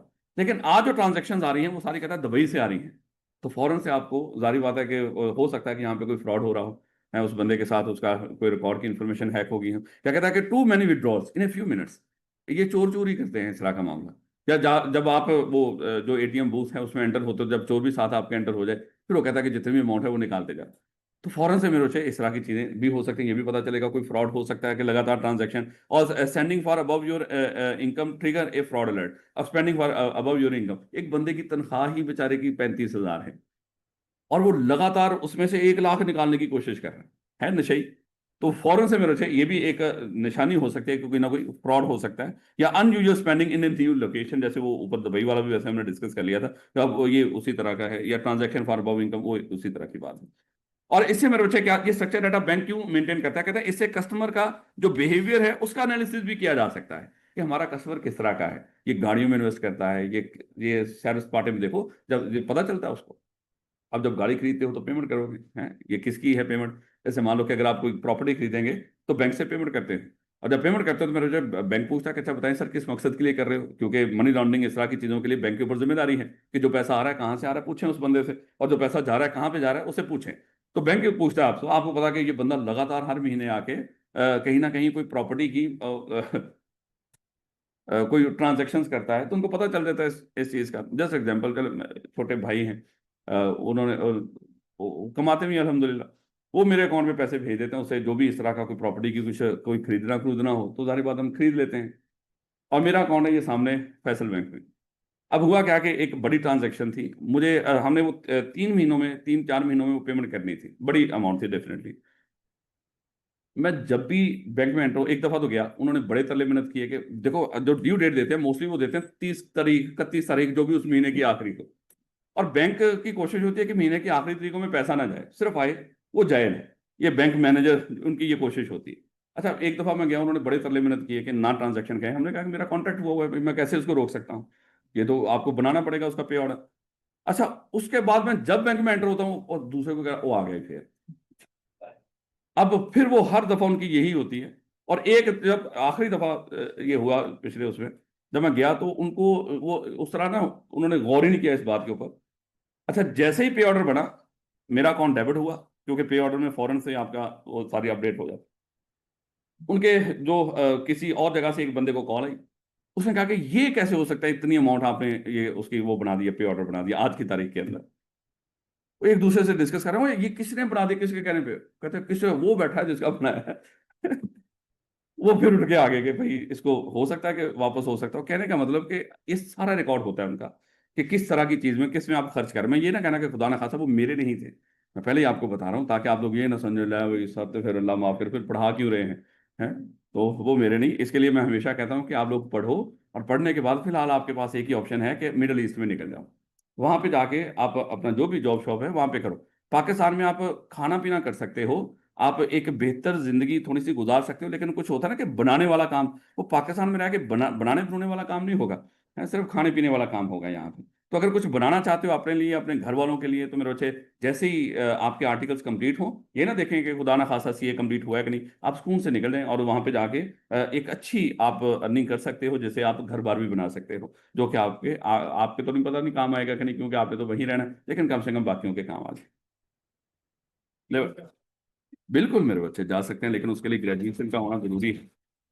और ये ग्रेजुएशन का शायद आज कल में यहाँ पे बोर्ड शोर्ड भी लगा देंगे कि ग्रेजुएशन में हम बच्चों को फैसिलिटेट कर रहे हैं कि वो उसको ग्रेजुएशन कर लें साथ साथ अपने, उनको क्लासेस क्लूसेस लेने की जरूरत नहीं, बस एक इन्वेस्टमेंट है 5,000 रुपये पर मंथ, ये आपको करनी पड़ेगी। 2 साल की ग्रेजुएशन है, उसके कम से कम वो तो करके रखो, कल जब आर्टिकल्स में जाओगे तो अगली 2 साल की फिर कर लेना। आपको यकीन कर लो कि पता भी नहीं चलेगा और आपने ग्रेजुएशन कर लेनी है, उसमें पढ़ना पढ़ना नहीं होता मेरे बच्चों। पढ़ना पढ़ना क्योंकि आप रेलिवेंट क्वालिफिकेशन कर रहे हो ना ऑलरेडी। मैं ये नहीं कहता कि पढ़े बगैर वो हो जानी है, आप यूनिवर्सिटी से करेंगे, अच्छी यूनिवर्सिटी से करेंगे, लेकिन आप मेरे बच्चे क्योंकि ऑलरेडी पढ़ रहे हो तो आपको कोई दिक्कत नहीं होगी इसके अंदर, तो वो लाजमी उसके बारे में सोचिए। देखो बेटा, हम पढ़ क्या रहे हैं, बोला यूजर्स ऑफ स्ट्रक्चर डाटा। तो स्ट्रक्चर डाटा के क्या यूजर्स हैं, एक तो हमने डिस्कस किया है कि यहाँ पे दो तरह की चीजें आपने दिमाग में रखनी है कि स्ट्रक्चर डाटा किस इंडस्ट्री में कौन सा अवेलेबल होता है और फिर वो क्यों अहम है, उसके लिए उसकी अहमियत क्या है। तो बेटा दूसरा रिटेलर्स। अब रिटेलर कौन होते हैं मेरे बच्चे, वैसे तो रिटेलर ये जो गली मोहल्ले की नुक्कड़ की दुकान है ये भी रिटेलर है, लेकिन इसको डाटा से क्या लेना देना है। इसका एक उधार वैसे उसने लिख के लगा रखा है, उधार मोहब्बत की कैंची है, तो रौला ही मुक्का है, तो वहां पे तो उधार तो होगा नहीं। ये चंद दिन पहले मैं एक दुकान के ऊपर गया, बच्चे भी थे साथ, है, बेगम भी थी। अच्छा, वहां पे लिख रखा था कि उधार सिर्फ 70 साल से ऊपर की उम्र वालों को मिलेगा, वो भी उनके वालिदैन के कहने पे। और मैंने बेगम को कहा कि ये बात, अच्छा 2 दुकानें थी वहां पे, जब उस दुकान पे जिस पे लिखा मैंने कहा इसी दुकान से खरीदो जो भी खरीदना है। ये अच्छी बात लिखी है इसने कि उधार सिर्फ 70 साल की उम्र वाले लोगों को मिलेगा, वो भी उनके वालिदैन के कहने पे, है कि अगर उनके वालिदैन कह देंगे, है अल्लाह माफ करे फिर ना ही समझे ना, है, लेकिन ना करने का एक तरीकाकार है उनका, है एक सुलझा हुआ अंदाज। तो कहने का मतलब ये, हम गली मोहल्लों की दुकानों की तो बात नहीं कर रहे हैं, माशाल्लाह यहाँ पे तो इस तरह के मामला होते हैं, हम बात कर रहे हैं यहाँ पे बड़े स्टोर्स की, बड़े, चाहे वो यूरो स्टोर है, चाहे वो मेट्रो है, फतेह है, कुछ इस तरह के स्टोर्स की बात कर रहे हैं। तो ये जो रिटेलर्स हैं यहाँ पे मेरे बच्चे, अगर आप जाएंगे आपको बड़ा सारा डाटा स्ट्रक्चर फॉर्मेट में मिलेगा। कहता है कि रिटेलर लेवरेज, अच्छा लेवरेज का मतलब है यहाँ पे किसी चीज का इस्तेमाल करना, उसका फायदा उठाना। कहता है कि रिटेलर भी फायदा उठा सकते हैं स्ट्रक्चर डाटा का टू मैनेज प्रोडक्ट इन्वेंट्री। देखो एक स्टोर के अंदर अगर आप मेडिकल स्टोर की ही बात कर लो, समझ लो वो भी रिटेलर ही बैठा होता है जो डायरेक्टली कंज्यूमर को चीजें बेच रहा है, यही डेफिनेशन है ना उसकी। तो मेडिकल स्टोर में एक रिटेलर है। अब देखो ना, जब उसके सामने जब आप मेडिकल स्टोर में एंटर होते तो सामने एक बंदा खड़ा है, कई लोग खड़े हैं, उनके सामने सबके सामने सिस्टम पड़े हैं। अब उस सिस्टम के अंदर में उस मेडिकल स्टोर में जितना भी उनके पास इन्वेंट्री पड़ी हुई है सब उसका रिकॉर्ड आ रहा होता है। और वो मेरे बच्चे एक स्ट्रक्चर फॉर्मेट में पड़ा होता है इन्वेंट्री का रिकॉर्ड। इसलिए तो जब आप जाके प्रिस्क्रिप्शन उसके सामने रखते हो डॉक्टर की, तो वो फौरन से उसको एंटर करता है कंप्यूटर में और उसी बेस पे वहीं पे खड़ा हुआ बता देता है कि भाई ये अवेलेबल है या नहीं है। बात बाद आप उसकी खास क्वांटिटी मांगते हो, वो कहता है कि सर इतना अवेलेबल नहीं है। आप कहते हो कम से कम चेक तो कर लो, है, वो कहता है कि भाई मुझे वहां पे चेक करने की जरूरत नहीं है, यहाँ पे सब कुछ लिखा आ रहा है। जैसे आप यहाँ पे आते हो, आप कहते हो कि अच्छा चेक करके बताइएगा कि पीपीएमएस ऑफिस के फलाने बैच में मेरा दोस्त पढ़ रहा है, मैं भी उसमें एडमिशन लेना चाह रहा हूँ, क्या पॉसिबल है, उसमें हो सकता है। तो वो क्या करेगा, वो यहाँ पे स्ट्रक्चर फॉर्मेट में डाटा पड़ा हुआ, वो सर्च करेगा उस बैच को और उसमें देखेगा वो सारी रिकॉर्ड आ रहा होगा कि ये बैच कौन पढ़ा रहा है, कब शुरू होगा, और इसमें कितने बच्चे अभी तक इनरोल्ड हो गए हैं, कितनी सीट्स रहती हैं, वो स्ट्रक्चर फॉर्मेट में पड़ा होता है। तो फौरन से हमारे जो रेलिवेंट लोग हैं माशाल्लाह यहाँ पे उसके करता धरता बैठे हैं सकलैन साहब, तो ये फौरन से बता दिया करते हैं कि भैया ये अवेलेबल है या नहीं है। ले बेटा, तो प्रोडक्ट इन्वेंट्री मेरे बच्चे जितनी पड़ी होती है स्टोर्स के अंदर, ये सारी स्ट्रक्चर फॉर्मेट में पड़ी हुई है। ये जितने बड़े स्टोर हैं, आपको लग रहा है इतना बड़ा स्टोर है, अगर आप ये बड़े स्टोर्स में जब जाते हो जहाँ पे सेल्फ बेस पे आप वो सारी चीजें उठा उठा के अपनी कार्ट्स में रखते जा रहे हो, तो आपको लग रहा है कि यहाँ पे कोई हिसाब किताब नहीं होता का, पक्का हिसाब किताब है। जितना स्टोर में चीजें पड़ी हुई हैं वो रिकॉर्ड का हिस्सा होती है, और जितनी वो चीजें सारा दिन सेल हो रही होती है मेरे बच्चे, कंप्यूटर में रिकॉर्ड पड़ा होता है, जितनी चीजें वो अज्यूम कर लो यहाँ पे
उसकी इज्जत रहेगी भी। यानी कि अगर ये इज्जत देगा तो खुदा ना खासा जलील भी करेगा। वो क्या कहते तो है भी पास में, इसमें तो था ही कुछ नहीं, खास तौर पे शुरू में।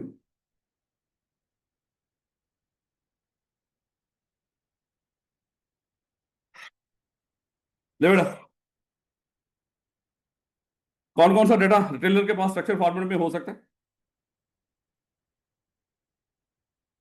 ये चीजें बतानी है पेपर के अंदर कि सेल ट्रांजैक्शन, इन्वेंट्री है, कस्टमर की इंफॉर्मेशन जितनी भी है। देखो नाम शाम उसका, उसका जो कस्टमर आईडी होता है खास, जो उसको एलोकेट किया होता है, आगे जो चीजें खरीदी होंगी वो प्रोडक्ट उसके आईडीज होंगे, सारा कुछ, कितने कब कोई ट्रांजैक्शन की उसने खरीदा है, कौन कौन सी चीजें खरीदी है, तो ये सारी इन्फॉर्मेशन, ये क्यों जरूरी है उसके लिए?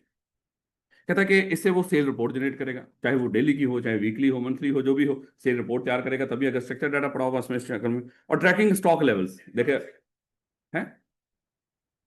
ऑर्गेनाइजेशन कोई भी हो, उसमें इम्प्लाई का रिकॉर्ड तो होता है, आप कहना चाहते हैं तो उसमें ऐड कर सकते हैं, कोई दिक्कत नहीं। लेकिन रिटेलर का आपको पता है कि बात बहुत ज्यादा इंप्लॉयज नहीं भी होते, होते भी हैं, तो वो भी करना चाहें तो आपकी मर्जी है। यहाँ पे थोड़ा सा देखो ओवरऑल, मैं कह रहा हूँ कि अगर कुछ समझ नहीं आएगा, फिर तो आपने वो चीजें लिख देना फाइनेंशियल स्टेटमेंट में, हमने एक बात कर दी, लेकिन क्या इसने फाइनेंशियल स्टेटमेंट बनानी है, क्या करता है, आपको पता ही है ये बंदा, बास का तो अकेले ही बैठा होता है। आगे देखो ना, पूरे पूरे एयरपोर्ट बगैर इंसानों के चल रहे हैं आप, वहां पे सिर्फ मशीनें लगी हुई, तो हो सकता है एम्प्लॉय हो या ना हो। तो इसलिए मैं कह रहा हूँ कि वो अगर नहीं लिखा हो तो आप ना उसमें ऐड करें। अगर करना चाहे तो मैं कह रहा हूँ जब कुछ ना बचे तो फिर आप जो मर्जी, फिर तो आप करते भी यही है, मेरे कहने की जरूरत ही नहीं है। रिपोर्ट, रोबोट, हाँ कहता है वो रोबोट, वो भी तो एम्प्लॉई है। ले बेटा, उसकी मेंटेनेंस पे खर्चा होता है, ले बेटा। तो सेल्स रिपोर्ट, उसके बाद ट्रैकिंग स्टॉक लेवल्स, जैसे अभी हम डिस्कस कर रहे थे कि मेरे बच्चे, ये जितने स्टोर्स होते हैं, चाहे मेडिकल हो चाहे ये दूसरे स्टोर हो, यहाँ पे जितनी इन्वेंट्री पड़ी होती है उसका पूरा ट्रैक रखा जाता है कि हमारी यहाँ पे स्टोर में कितनी इन्वेंट्री पड़ी हुई है, और शाम को जब सेल हो रही होती है कितनी इन्वेंट्री वो किस लेवल पे पहुंच चुकी होती है। और उसके बाद याद है बच्चों, आईटीबी के अंदर ये सारा कुछ पढ़ के आए थे हैं कि वहां पे जब इन्वेंट्री सेल होते होते वो खास लेवल तक पहुंचे, रीऑर्डर लेवल पे पहुंचे, तो सिस्टम खुद ही जो सप्लायर हैं उनको ऑर्डर भी कर देता है। और सिस्टम के पास ये भी ऑप्शन देखता है कि कौन सा सप्लायर, आगे देखो कितना सियाने सिस्टम होते हैं, ये सारी चीजें आप इसी तरह की यहाँ पे पढ़ रहे हो, ये सिस्टम कैसे काम करते हैं। फिर सिस्टम भी देखता है कि लास्ट टाइम मैंने फलाने बेशर्म सप्लायर को ऑर्डर किया था और उसने 2 दिन डिले कर दिया, इस दफा मैंने उसको ऑर्डर नहीं करना, मैं इस दफा फलाने बंदे को ऑर्डर करूंगा। तो सिस्टम इस तरह की, मेरे बच्चे वो सोच के इस तरह की दिमागी सलाहियतों के इस्तेमाल करके वो ऑर्डर कर रहा होगा, ये सारी उसके अंदर सलाहियत होगी। तो ट्रैकिंग स्टॉक लेवल और फोरकास्टिंग, अच्छा स्टॉक लेवल ट्रैक करना वैसे भी जरूरी है, कौन सी चीजें सेल हो रही है, कौन सी नहीं हो रही, और जो नहीं हो रही होती मेरे बच्चे, इसी बेस पे हम क्या करते हैं आगे उसके ऊपर जरा डिस्काउंट वगैरह अनाउंस करते हैं ताकि वो भी सेल हो जाए। खैर फोरकास्टिंग डिमांड, जारी बात है कि मेरे बच्चे इससे हमें जरा कोई चीज होता है ना थोड़ी सी ज्यादा सेल हो रही है, जैसे सर्दियां आ रही हैं, अब जो गर्म कपड़े, कुछ इस तरह की खाने पीने की गर्म जो चीजें हैं वो मेरे अच्छे सेल होना शुरू हो जाएंगे, उसको पड़ेगा भैया पक्की बात है डिमांड बढ़ रही है। और उसके बाद एनालाइजिंग कस्टमर परचेजिंग बिहेवियर, इससे कस्टमर का जो परचेजिंग बिहेवियर है आप उसका भी अंदाजा लगा सकते हो कि कस्टमर हो सकता है कौन सी चीजों को ज्यादा पसंद करते हैं, उसका भी आप अंदाजा लगा सकते हो। जस्ट एग्जांपल मेरे बच्चे, आप इन सारी चीजों को जरा एक एक करके देखिएगा। एक तो रिपोर्ट्स मेरे बच्चे कौन कौन सी तैयार हो रही होंगी वहां पे, daily sales of each store branch, आप यानी कि हर जो स्टोर है, जो ब्रांच है उसका लेदर लेदर रिपोर्ट भी तैयार कर सकते हो, जो सबसे बेहतरीन प्रोडक्ट आपकी सेल हुई है इन सारी ब्रांचेस में उसकी रिपोर्ट, ये डिफरेंट तरह की रिपोर्ट्स का जिक्र कर रहा है। दूसरा क्या था, ट्रैकिंग स्टॉक लेवल, जैसे अभी हमने डिस्कस किया था कि कौन सी प्रोडक्ट कम है, कौन सी ज्यादा स्टॉक के अंदर, और रियल टाइम अलर्ट्स जारी हो जाते हैं, जैसे ही कोई चीज स्टॉक में कम हो तो अलर्ट जारी हो जाता है कि भाई ये चीज कम होगी, तो फौरन से क्या कर देता है सिस्टम, और उसको ऑर्डर कर देता है। और फोरकास्टिंग डिमांड, यानी कि यहाँ पे डिमांड को फोरकास्ट करने में भी ये सिस्टम आपकी मदद करते हैं, जैसे अभी हमने डिस्कस किया कि आगे सर्दियां आ रही हैं तो सूप साप इस तरह की जो चीजें होती हैं उसके बनने बनाने, तो वो ज्यादा सेल होना, अगर गर्मी आ रही होती तो कहता है कि आइसक्रीम कुछ इस तरह की चीजें बिकना ज्यादा हो जाती हैं। और planning for higher clothing sales before Eid और क्रिसमस, अगर इस तरह का कोई आगे इवेंट आ रहा हो तो फिर भी मेरे बच्चे पता चल जाता है कि भाई फोरकास्ट कर लेते हैं हम डिमांड को कि इन चीजों की आगे डिमांड बढ़ेगी।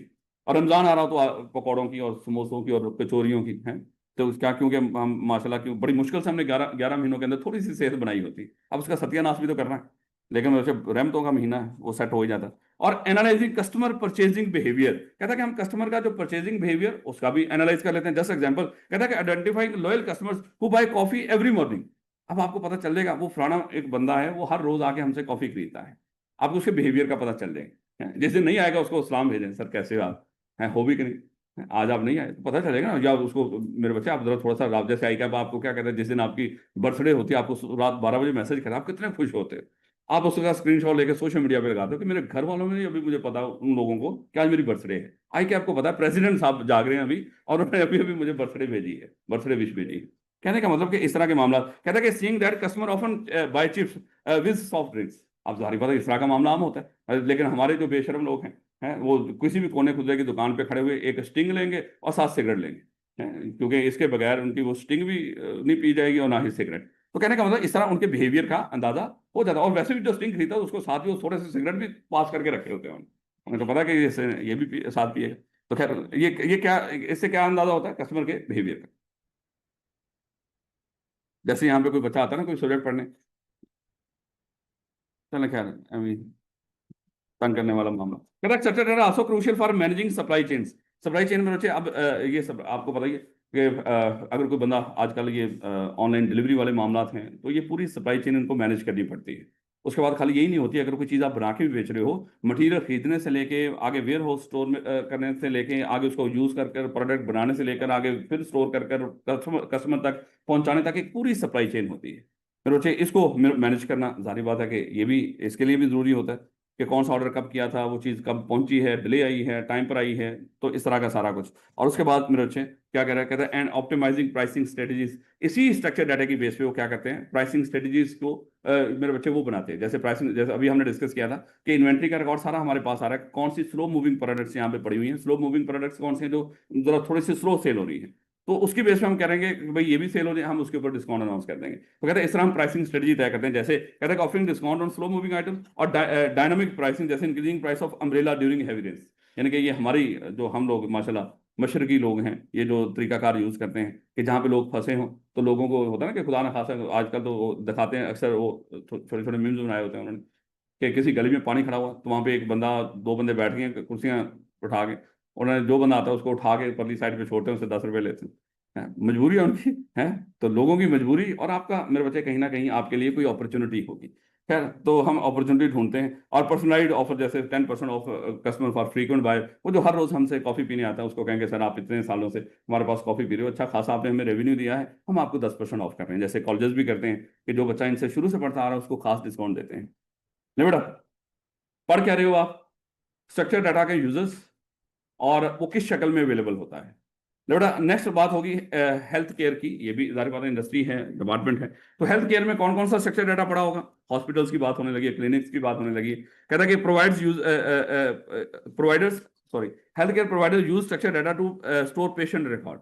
यानी कि वहां पे जो पेशेंट का रिकॉर्ड होता है, कौन है खुदा ना खासा, कब वो एडमिट हुआ है, क्या उसकी बीमारी शुमारी है, तो इस तरह की जो सारा रिकॉर्ड हम करते हैं वो रोज एंड कॉलम में होता है, सादा अल्फाज में, वो भी क्या है, स्ट्रक्चर डाटा। और मेडिकल डायग्नोसिस, अगर खुदा ना खासा किसी का कोई टेस्टिंग टूस्टिंग हुई है और उसे कोई उसको कोई बीमारी इस तरह की डायग्नोज हुई है, उसका जो रिकॉर्ड है वो सारे का सारा वो एक स्ट्रक्चर फॉर्मेट में होता है। जैसे आप टेस्ट कराते हो, अल्लाह माफ करे, अक्सर ये नहीं कि कोई बीमारी डायग्नोज हो जाए, वैसे मैं बात करूँ कि उसमें। और ट्रीटमेंट प्लान्स मेरे बच्चे ये भी स्ट्रक्चर फॉर्मेट में पड़े होते हैं कि फलानी ये खुदा ना खासा किसी बंदे को बीमारी है, उसका ये ट्रीटमेंट चलना है, इतने हफ्ते चलना है, ये मेडिसिन इस तरह उसने यूज करनी है, उसका जो पूरा ट्रीटमेंट प्लान और कितने महीने चलेगा, ये सारे का सारा स्ट्रक्चर फॉर्मेट में पड़ा होता है। और बिलिंग इन्फॉर्मेशन के सर आपने मान लो कि कौन कौन सी मेडिसिन खरीदी, हमारे यहाँ पे बेड यूज हुआ या रूम था या क्या था, और कितने दिन आप यहाँ पे रहे, कौन कौन से डॉक्टर से हमने स्पेशल वो करके अरेंजमेंट करके आपकी ट्रीटमेंट के लिए बंदोबस्त किया, वो सब रिकॉर्ड होता है बिलिंग इन्फॉर्मेशन, वो भी मेरे से स्ट्रक्चर फॉर्मेट पर होगी। This data is crucial for patient care management. कहते हैं कि इससे हम पेशेंट की केयर करते हैं, इसलिए भी हमारे लिए जरूरी है। आप देखो ना कई लोग ऐसे होते हैं कि जो हमारे पास फ्रीक्वेंटली, जिनको हमने कहा होता है कि तूने विजिट करना है, उसका पूरा हमने रिकॉर्ड किया होता है कि कौन सा पेशेंट है, उसको खुदा ना खास्ता ये फलानी डायबिटीज है और उसने इस दिनों के अंदर आके यहाँ पे विजिट करके अपना चेकअप करवाना है। अब मेरे बच्चे अगर ज्यूम कर लो कि एक बंदा जो ड्यू डेट है उसके ऊपर चेकअप करवाने के लिए नहीं आया, तो हमारा सिस्टम उसको अलर्ट भेज रहा होता है कि सर खुदा का, अल्लाह ताला आपका भला करे, हो भी कि नहीं, अगर हो तो कम से कम आपकी चेकअप की डेट थी आज, आपने वो मिस कर दी। और वैसे भी वो कल खुदा ना खासा उसका वो बढ़ गया फिर डायबिटीज वाला मामला, तो कल जब वो आएगा तो हम उसको जरा थोड़ा सा डांटेंगे भी कि सर आपने पिछले इतनी वो मिस की है। ये सारा अगर स्ट्रक्चर फॉर्मेट पड़ा हो तो हमें पता चलेगा ना तो हम उसकी केयर करेंगे जो पेशेंट की। उसके बाद कहता है कि जनरेटिंग मेडिकल रिपोर्ट्स, वही जैसे फाइनेंशियल स्टेटमेंट्स बनाते हैं तो मेडिकल रिपोर्ट्स टेस्ट हुआ और मेडिकल रिपोर्ट्स जनरेट करने के लिए आपके पीछे ये सारा स्ट्रक्चर डाटा होना जरूरी है। और billing shilling insurance compliance with health regulation, देखो ये जो कौन सी मेडिसिन आप यूज कर सकते हो हॉस्पिटल्स के अंदर, अगर खुदा ना खासा कोई खास कोई किसी के अंदर कोई डिजीज डायग्नोस होगी हो तो उसका क्या तरीकाकार होता है, उसमें होता है कि अक्सर किसी को डेंगू हो जाए तो उसका उसके प्रोटोकॉल डिफरेंट होते हैं हॉस्पिटल्स के अंदर है, किसी कोविड हो तो उसके प्रोटोकॉल डिफरेंट होते हैं। तो इसलिए वो कह रहा है कि जो गवर्नमेंट ने जो तरीकाकार बता रखा है तो वो आपने लॉ की वहां पे कंप्लायंस भी हो रही हो, इस वजह से भी हमारे पास स्ट्रक्चर डाटा अवेलेबल होना चाहिए। और structure data also aids in research and clinical trials, अब रिसर्च जब करनी हो है, होता है ना कि कोई खुदा कोई इस तरह की कोई वायरल डिजीजेस होती हैं अक्सर, उसके ऊपर रिसर्च की जा रही थी। जैसे कोविड जब आया था, कई हॉस्पिटल कई डॉक्टर बड़ी लगातार रिसर्च कर रहे थे ताकि उसकी कोई ना कोई मेडिसिन बना लें। और मजे की बात क्या है, जो मेडिसिन बना के बेची वो मेडिसिन कोविड की थी नहीं, और हम इस भरोसे से उसको यूज करते रहे, टीके लगवाते रहे कि ये कोविड की है। बाद में डिस्क्लेमर दे दिया उन्होंने कि हम माजरत ख्वाह हैं, लेकिन बहरहाल आपको तसल्ली तो हुई थी ना दिमागी तौर पे कि हमने कोविड की वो लगवा लिया इंजेक्शन, अब हमें कुछ नहीं होगा। तो यही चाहिए होता है वैसे भी। तो ये मेरे बच्चे रिसर्च के लिए और क्लिनिकल ट्रायल्स, बात का तो होता है कोई मेडिसिन बनाई होती है मेरे बच्चों, उसका हम डिफरेंट पेशेंट्स के ऊपर या लोगों के ऊपर हम क्या करते हैं, उसका ट्रायल करते हैं, उसका पूरा डाटा मेंटेन करते हैं कि कितने लोग हैं जिनके ऊपर ये ट्रायल किया गया, कितने अरसे तक किया गया, और फिर उसका क्या रिजल्ट निकला। ये सारे का सारा मेरे बच्चे ये भी स्ट्रक्चर फॉर्मेट में पड़ा होता है, bye analysing pattern in patient data. तो ये मेरे बच्चे इसके अगर वैसे आपने पढ़ना हो तो जितने ऊपर लफ्ज यूज हुए हैं, यानी कि यहाँ से पेशेंट केयर मैनेजमेंट से ऑनवर्ड जितने भी अल्फाज यूज हुए हैं सबकी एग्जाम्पल यहाँ पे अवेलेबल है, आप उसको रीड कर लीजिएगा। तो बेटा उसके बाद बात आ गई मैन्युफैक्चरर की। देखो बड़े आसान है, लेकिन बहरहाल ये याद रखना है कि इसमें कौन सा डाटा अवेलेबल है। मैन्युफैक्चरर कोई चीज बना के बेच रहा है, आपके इर्द गिर्द बड़ी सारी यहाँ पे चीजें नजर आ रही होंगी आपको, ये सब मैन्युफैक्चर हुई हुई। मेरे पास ये मोबाइल पड़ा हो ये मैन्युफैक्चर हुआ, ये कंगा पड़ा हो ये मैन्युफैक्चर हुआ, ये पेन है हाथ में ये मैन्युफैक्चर हुआ, जो भी सब कुछ पेन कपड़ा है ये मैन्युफैक्चर ही हुआ हो।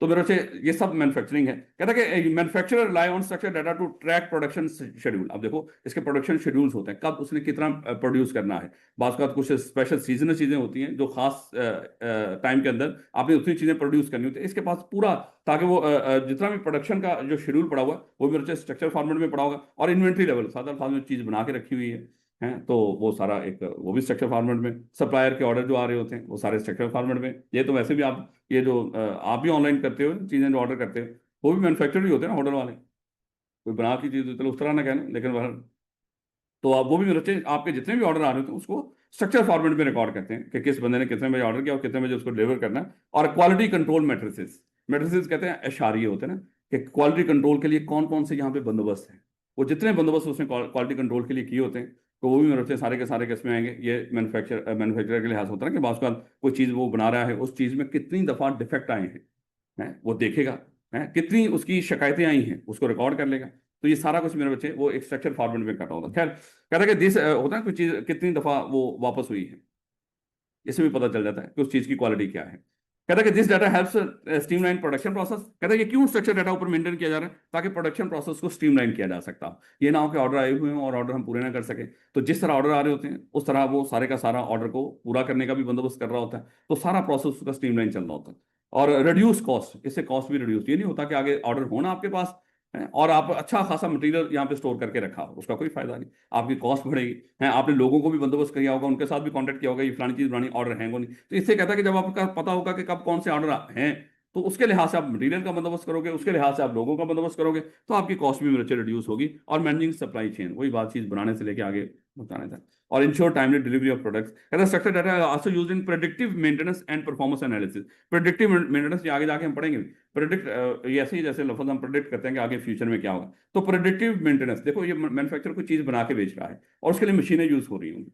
अब मेरे बच्चे हो सकता है कोई मशीन उसकी मेंटेनेंस ड्यू हो, तो ये कहीं ना कहीं उसे अंदाजा लगा लेता है कि अच्छा ये मशीन इतनी ये चीजें जब बना ले तो उसके बाद इसकी मेंटेनेंस ड्यू हो जाती है। तो पूरा रिकॉर्ड बन रहा होता है कि इस मशीन ने कितनी चीजें प्रोड्यूस कर दी हैं, अब उसके बाद उसकी जो मेंटेनेंस है वो क्या है, वो ड्यू है।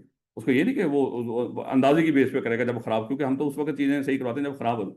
और वैसे भी हम अगर वो चीज ड्यू भी हो वो हम कहते हैं अभी चल ही रही है ना तो चलने दो, जब रुकेगी तो फिर देखेंगे उसका क्या करना। लेकिन यहाँ पे नहीं इस तरह के रिस्क लिए जाते हैं। खैर, और एनालाइजिंग ऑफ मैन्युफैक्चरिंग इक्विपमेंट, और मैन्युफैक्चरिंग इक्विपमेंट को भी एनालाइज करता रहता है, उसके लिए भी जरूरी है।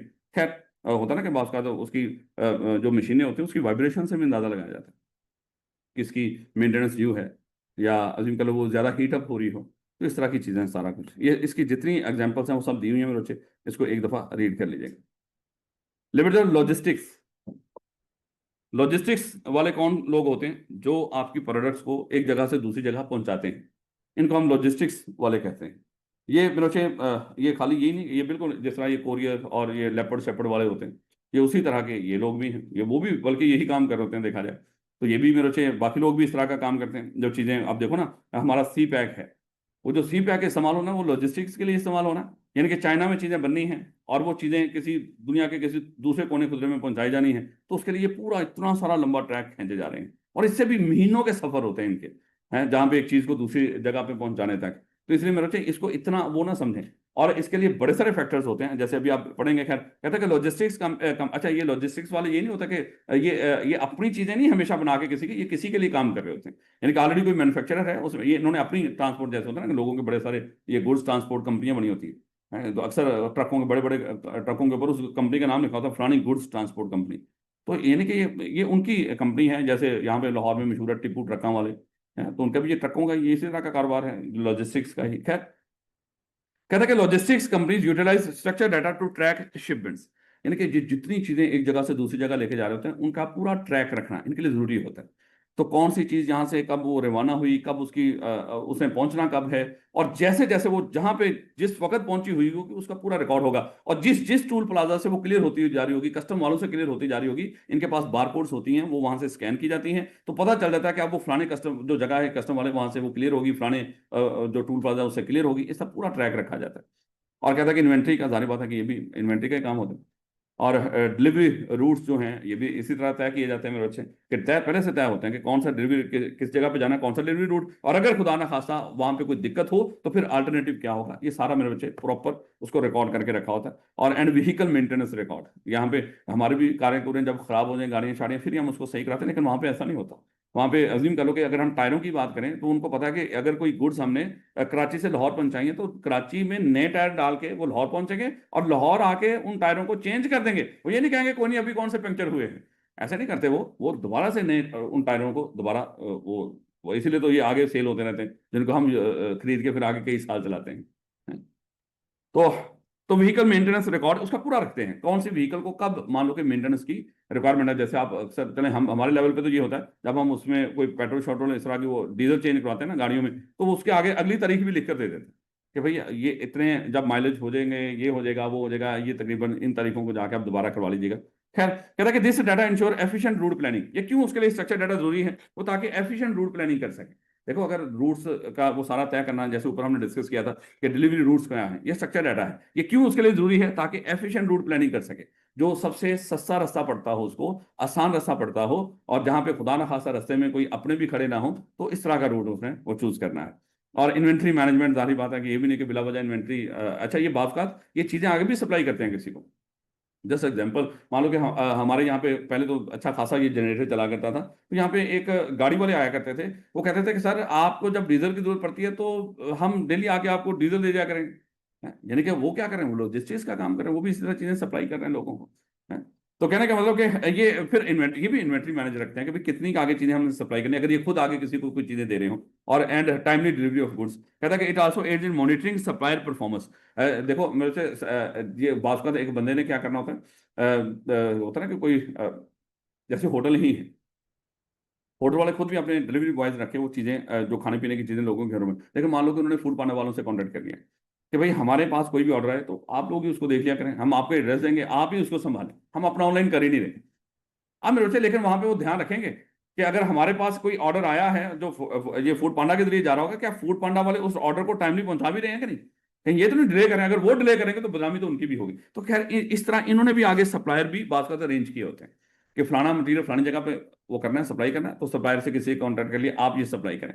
तो फिर मेरे बच्चे उनको चेक करते हैं, मॉनिटर करते हैं उनकी परफॉर्मेंस को, क्या वो सप्लायर सही टाइमली वो चीजें पहुंचा रहे हैं कि नहीं, और optimising the entry supply chain process और इंटायर सप्लाई चेन प्रोसेस। और बास का तो मेरे बच्चे जिस तरह होता है ना कि फलाने एरिया के अंदर आपने इतनी चीजें सप्लाई करनी है, तो बास का तो होता है कि वहीं पे हमारे कुछ गोदाम होते हैं, वहां पे भी चीजें पड़ी होती हैं, लाजमी नहीं कि यहीं से गाड़ियां भेज के आप क्या करें वहां पे वो चीजें सप्लाई करें, वहीं से गोदाम से उठा के वो चीजें उनको दे दें। इस तरह हम क्या करते हैं, इंटायर जो सप्लाई चेन प्रोसेस है उसको ऑप्टिमाइज भी कर सकते हैं, उसको बेहतर भी कर सकते हैं। और बात का होता है ना कि आप छोटी छोटी गाड़ियों के अंदर सामान भेज रहे हो, भाई एक ही गाड़ी अरेंज कर लो और उसके अंदर वो सारा सामान भेज दो, आपको सस्ता पड़ जाएगा। तो आप इस तरह करके क्या करते हो, उसको ऑप्टिमाइज भी करते हैं। तो ये इसकी सारी बड़ी जबरदस्त किस्म की एग्जांपल आगे दी हुई है, अगर आपने रीड करनी हो तो उसको रीड कर लीजिएगा।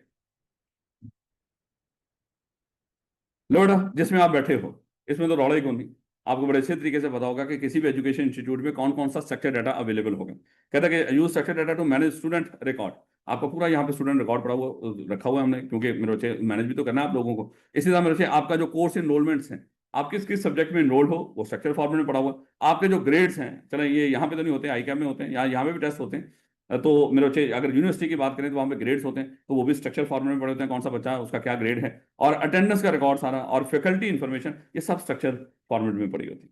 कहता है ये क्यों जरूरी है, जनरेटिंग ट्रांसक्रिप्ट, कल जब आपने आपको रिजल्ट देना है, आपका ट्रांसक्रिप्ट देंगे तो उसके लिए मेरे बच्चे को होता है ना, कोई आगे पूछ लीजिए ट्रांसक्रिप्ट आपने खुद से बना के दे दे। नहीं नहीं, हम उसको दिखाएंगे, ये देखें पूरा इसका अटेंडेंस का रिकॉर्ड, पूरा इसके मार्क्स का रिकॉर्ड, पूरा इसके जितना भी है सारा हमारे पास पड़ा हुआ, उसकी बेस पे हमने ये ट्रांसक्रिप्ट दी है। और एनालाइजिंग एकेडमिक परफॉर्मेंस, कौन बंदा कितना अच्छा परफॉर्म कर रहा है। होता है ना कि अक्सर आपके घर वाले हमसे पूछते हैं, अच्छा बताओ हमारे बच्चे के बारे में, हमने कहा कौन सा बच्चा, वो कहते हैं फलाना बच्चा, आपके पास फिजिकल पढ़ता है। हमने कहा कभी हमने देखा ही नहीं इसको कॉलेज, ये आता ही नहीं यहाँ पे। यानी कि घर वालों को यहाँ पे दिखा रखा है उसने, सस्ते से कॉलेज में एडमिशन लेकर वैसे ही रखा हुआ, और सुकून से वो वहाँ पे अपने कमरे में ऑनलाइन पढ़ता होगा, लेकिन यहाँ पे एडमिशन करवा के रखा हुआ, 1000 2000 दे। इस तरह के काम भी करते हैं बच्चे। खैर, तो फैकल्टी सॉरी एकेडमिक परफॉर्मेंस और शेड्यूलिंग कोर्सेज, जारी बात है कितने कोर्सेज होते हैं। जैसे इमरान शाह साहब की अगर हम बात करें, माशाल्लाह वो यूसीपी के हेड ऑफ डिपार्टमेंट हैं वहाँ पे, टैक्स के या अकाउंटिंग के कौन सा डिपार्टमेंट है।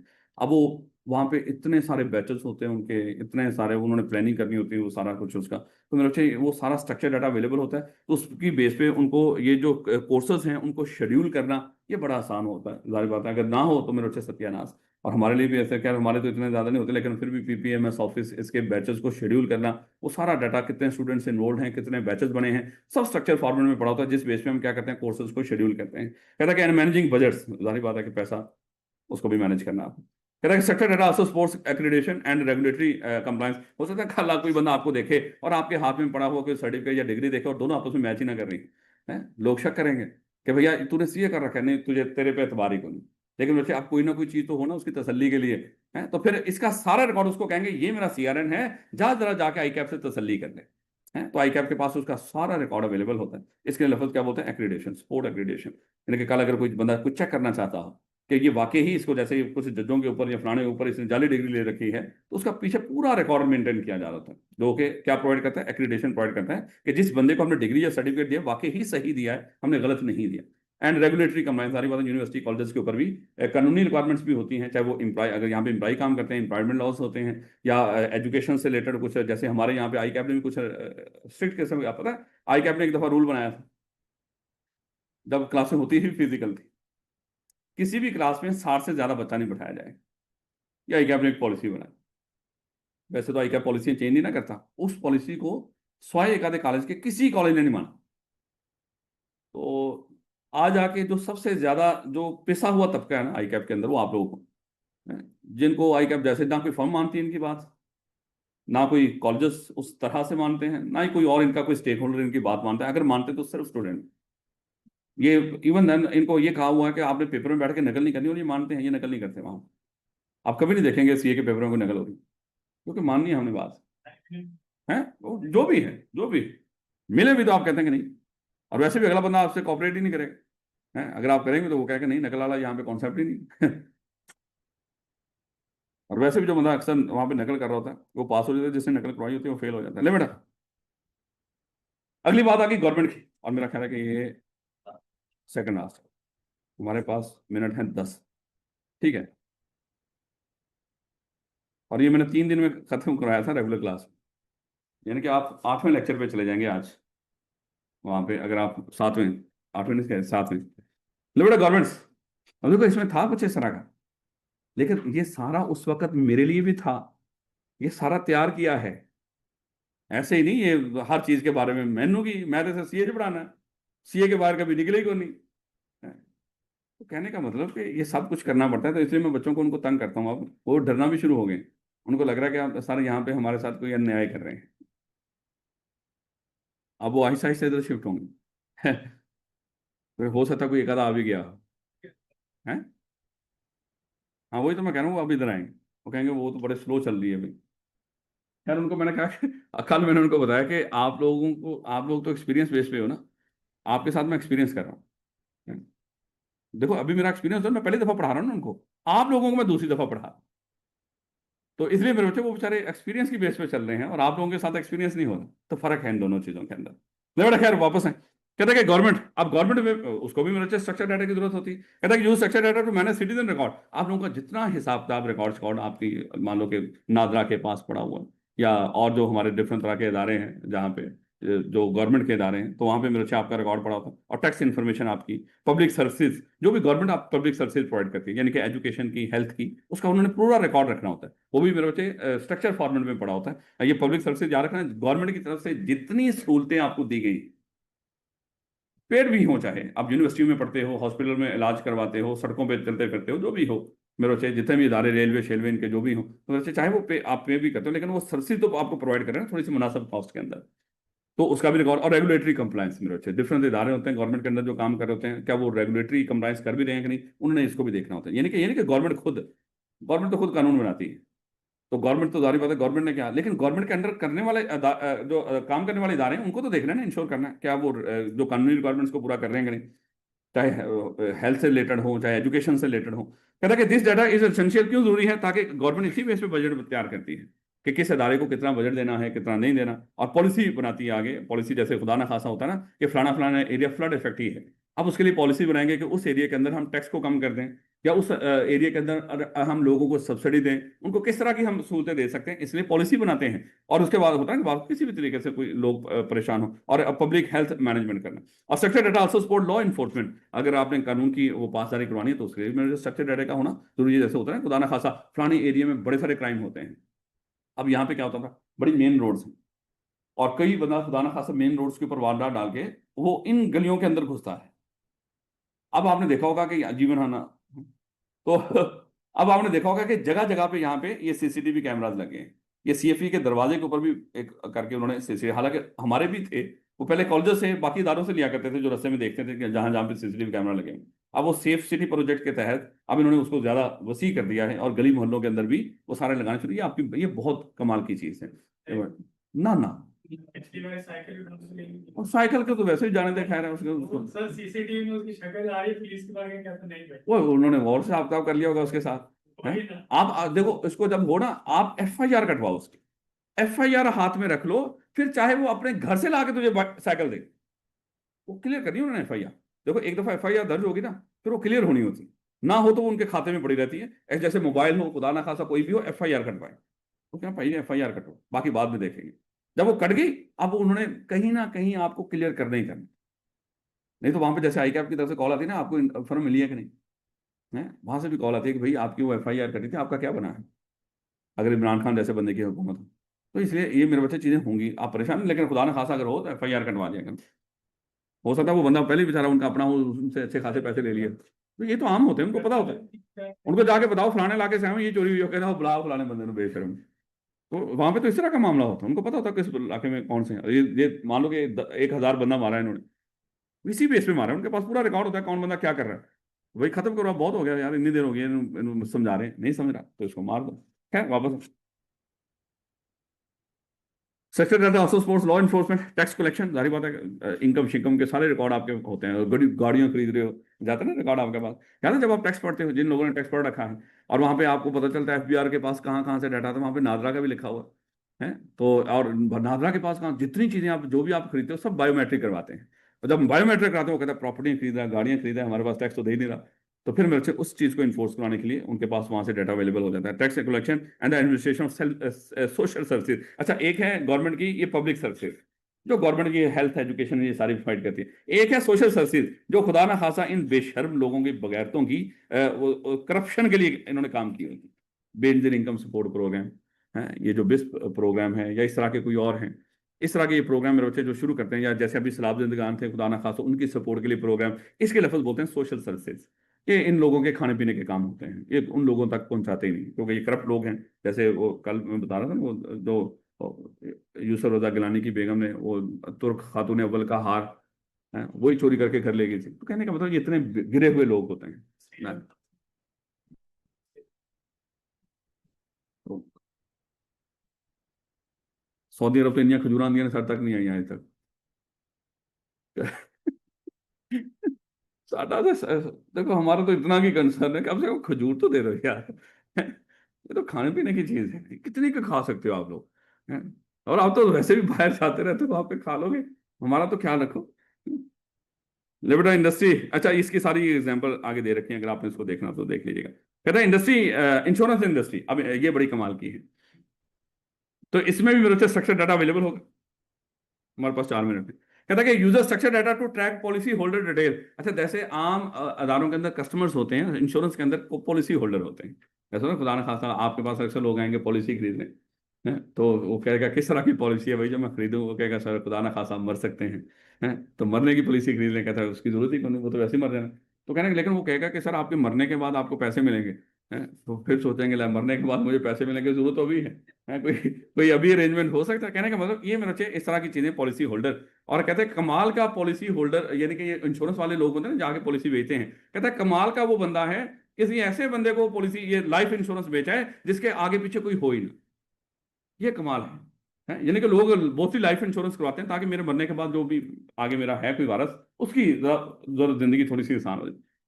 लेकिन कमाल का सेलर वो होता है जो ऐसे बंदे को भेज दे जिसका कोई है ही नहीं, अकेला ही है, उसको लाइफ इंश्योरेंस भेज दिया आपने। जब वो मरेगा उसका पैसा किसको जाना है, किसी को नहीं। खैर इस तरह कहता है पॉलिसी होल्डर डिटेल उनकी और आगे क्लेम्स। जब आप पॉलिसी का वो करवा लेते हो इंश्योरेंस, जारी बात है मेरे अच्छे खुदा ना खासा हादसा हो जाए, जब कोई ये घर में घरों की इंश्योरेंस करवा लेते हैं लोग, आग से, सैलाब से, फैक्ट्रियों की, दुकानों की, जिंदगी अपने लिहाज से। और जैसे वो अदनान समी है, उसने अपनी उंगलियों की वो इंश्योरेंस करवा रखी है क्योंकि वो पियानो बजाता है, उसको ये उंगलियां टूट गई तो इसकी रोजी रोटी खत्म। वो कहने का मतलब कि इस तरह के गुलकार हैं वो अपने गले की इंश्योरेंस करवा लेते हैं। तो इस तरह के मामला होते हैं। कहते हैं कि फिर जितने भी जब वो क्लेम करते हैं, जब वो कहते हैं कि ठीक है वो हादसा हो गया है, आग लगी है, सैलाब आ गया है, एक्सीडेंट हो गया गाड़ी का, मर गया है, अब वो जब हम पैसे लेने जाते हैं उससे, इसके लफ्ज क्या बोलते हैं, क्लेम करते हैं। और प्रीमियम, अब जब हम देखो पॉलिसी ओपन करवाते हैं तो हम बदले में इंश्योरेंस कंपनी को भी पे करते हैं। जो आप इंश्योरेंस कंपनी को पे करते हो उसके लफ्ज क्या बोला जाता है, ये प्रीमियम है। तो उसकी डिटेल भी स्ट्रक्चर फॉर्मेट पड़ती है। और रिस्क असेसमेंट, अब इंश्योरेंस वाले क्या करते हैं, जब किसी की पॉलिसी वो करते हैं बनाते हैं तो रिस्क असेसमेंट भी करते हैं। अब अज्यूम कर लो एक नशई है, वो आगे लाइफ इंश्योरेंस कराना चाह रहा है, वो सोचते हैं ये तो कल गया है। और वैसे पाकिस्तान में इतनी जल्दी नहीं मरते। लेकिन मेरे आप खुद सोचो, एक आपने एक एक नशई आके कहता है कि 10 करोड़ की इंश्योरेंस कर दो, लाइफ इंश्योरेंस कर 10 करोड़ की। अब अज्यूम कर लो कि वो लग रहा है कि भैया तो 6 महीने में मर जाएगा, इससे हम कितना का प्रीमियम ले लेंगे हैं। और मान लो कि मिलेगा इससे हमें 50-60 हजार और बदले में हम देंगे इसको इतने करोड़। तो हम पागल हैं। तो इसलिए मेरे बच्चे वो क्या करते हैं, रिस्क असेसमेंट नहीं करते हैं। एक बंदा कहता है सर मेरी गाड़ी की इंश्योरेंस करवानी है मैंने। कहता है सर आप किस एरिया में रहते हो, कहता है सर मैं मलीर में रहता हूँ हैं। होता है ना कि वो कराची के एरिया है जहाँ पे चोरियां चकारियां आम है, वो कहता है ऐसे एरिया में रहते हैं जहाँ पे गाड़ियां आम उठाई जाती हैं, तो हम पागल हैं। तो फिर वहां पे रिस्क भी हाई है और क्या करेंगे, प्रीमियम भी ज्यादा चार्ज करेंगे। आप कहते हो सर मेरे घर की इंश्योरेंस कर दो, कहते हैं सर कहाँ पे रहते हो, कहते हैं मैं डुबनपुरे में है। वो कहते हैं वहां पे तो हर रोज सैलाब आया होता है, तेरा घर तो हर रोज रुड़ेगा और तू तो हम हर रोज आके हमसे पैसे लेगा। तो फिर वो इस लिहाज से क्या करते हैं, वो जो प्रीमियम की अमाउंट है उसको एडजस्ट करते हैं, जिस तरह रिस्क होता है उस लिहाज से उसको एडजस्ट करते हैं। तो ये पहले से उन्होंने सब कुछ तय किया होता है। खैर कहता है कि this data helps insurance process claim efficiently, जिन्होंने इंश्योरेंस करवा रखी, ताकि उनका जो अगर वो क्लेम करने आते हैं तो प्रोसेस उनका एफिशिएंटली वो प्रोसेस हो जाए जो भी वो क्लेम करने आएंगे। और set premium based on risk analysis, जैसे अभी हमने डिस्कस किया कि जिसका ज्यादा रिस्क होगा उसका प्रीमियम भी उस लिहाज से सेट करेंगे। And maintain compliance with industry regulations. और सारी बातों में अच्छे जो भी इंश्योरेंस से रिलेटेड भी कानून होते हैं उसकी मेंटेनेंस भी आपने करनी होती है, यानी कि कानून की पासदारी करनी होती है, उसके लिए भी रिकॉर्ड सारा अवेलेबल होना चाहिए। ये भी वैसे फाइनेंशियल इंस्टीट्यूट्स में भी जाता है अक्सर इस तरह का मामला, और मनी लॉन्ड्रिंग इस तरह की चीजें यहाँ पर भी आ जाती हैं। स्ट्रक्चर डाटा कहता है कि also aids in fraud detection and market trend analysis. एक बंदा है उसने एक ही गाड़ी है वो 4 दफा चोरी करवा दी है। वो कहेगा यार पागल हो गया तुम है। ये मान लो कि महीना पहले चोरी हुई, फिर अब चोरी होगी, फिर अब चोरी होगी है। तो इस तरह के लोग क्या करते हैं, जब हमारे पास रिकॉर्ड होगा तो हम क्या कर सकते हैं, जब कोई बंदा एक ही चीज के ऊपर ज्यादा दफा क्लेम कर रहा होगा हम उसको डिटेक्ट कर लेंगे भाई तू हमारे साथ दो नंबरी कर रहा। और and market trend analysis, market trend analysis का पता चलता है, खुदा न खासा होता है ना कि कहीं पे वबा शबा आ गई हो, इस तरह का मामला है, तो हम जाके वहां पे पॉलिसियां बेचना शुरू कर देते हैं। कोविड आया, पॉलिसियां धड़ाधड़ बिकी, सैलाब आया, अब वहाँ पे उन एरिया के अंदर क्या होगा, अब ट्रेंड है, लोग अपने घरों की वो करना शुरू कर देंगे, इंश्योरेंस करवाना शुरू कर देंगे। हैं, तो जहाँ पे जिस तरह का माहौल, गाड़ियों की चोरी शुरू हो जाएगी, गाड़ियों की इंश्योरेंस होना शुरू हो जाएगी।